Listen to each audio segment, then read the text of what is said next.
ಬುದ್ಧಿವಂತಿಕೆಯ ಪರೀಕ್ಷೆ. ಅದು ಭಾರತದ ಇತಿಹಾಸದಲ್ಲಿ ಪೇಶ್ವರು ಆಳುತ್ತಿರುವ ಕಾಲ. ಆ ಸಮಯದಲ್ಲಿ ನಾನಾ ಫಡ್ನವೀಸ್ ಬಲಾಢ್ಯನಾಗಿದ್ದ. ಹಾಗೆಯೇ ಆಡಳಿತದಲ್ಲಿಯೂ ಕುಶಾಗ್ರಮತಿಯಾಗಿದ್ದ. ಒಮ್ಮೆ ಅವನ ಬಳಿಗೆ ಯುವಕನೊಬ್ಬ ಕೆಲಸ ಕೇಳಿಕೊಂಡು ಬಂದ. ಅವನನ್ನು ನಾನಾ ಫಡ್ನವೀಸ್ನ ಆಪ್ತಮಿತ್ರ ಕಳುಹಿಸಿಕೊಟ್ಟಿದ್ದ. ಅರೇ ಕ್ಷಣ ಅವನನ್ನು ನೋಡಿದ ಫಡ್ನವೀಸ್ ಒಳಗೆ ಹೋಗಿ ಬೀಗ ಹಾಕಿದ ಪೆಟ್ಟಿಗೆಯೊಂದನ್ನು ತಂದು ಕೊಡುತ್ತಾ, ಇದನ್ನು ಜೋಪಾನವಾಗಿ ತೆಗೆದುಕೊಂಡು ಹೋಗಿ ಇದರ ಮೇಲೆ ಬರೆದಿರುವ ವಿಳಾಸದಾರನಿಗೆ ಕೊಟ್ಟು ಬರಬೇಕು. ಹುಷಾರು, ಇದರಲ್ಲಿ ತುಂಬಾ ಬೆಲೆ ಬಾಳುವ ವಸ್ತುಗಳು ಇವೆ, ತೆಗೆದುಕೋ ಇದರ ಬೀಗದ ಕೈ ಎಂದು ಹೇಳಿದ. ಇದರಿಂದ ತನಗೊಂದು ಕೆಲಸ ಸಿಕ್ಕಿದಂತಾಯಿತು ಎಂದು ಖುಷಿಗೊಂಡ ಆ ಯುವಕ ಅದನ್ನು ಹೊತ್ತುಕೊಂಡು ನಡೆದ. ಮಾರ್ಗದಲ್ಲಿ ಅವನ ಮನಸ್ಸಿನಲ್ಲಿ ಈ ಪೆಟ್ಟಿಗೆಯಲ್ಲಿ ಅಂತಹ ಬೆಲೆ ಬಾಳುವ ವಸ್ತು ಏನಿರಬಹುದು ಎಂದು ಸಣ್ಣ ಅನುಮಾನವೊಂದು ಹುಟ್ಟಿಕೊಂಡಿತು.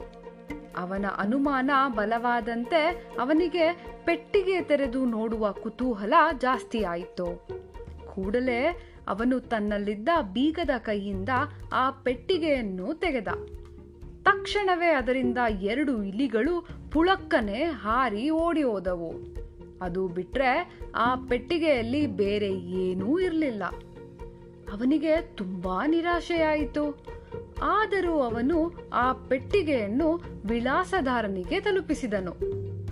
ವಿಳಾಸದಾರ ಪೆಟ್ಟಿಗೆಯನ್ನು ತೆರೆದು ನೋಡಿ, ಇದೇನಿದು, ಖಾಲಿ ಪೆಟ್ಟಿಗೆ ತಂದು ಕೊಡುತ್ತಿರುವೆ, ಇದರಲ್ಲಿ ಏನೂ ಇರಲಿಲ್ಲವೇ ಎಂದು ಕೇಳಿದ.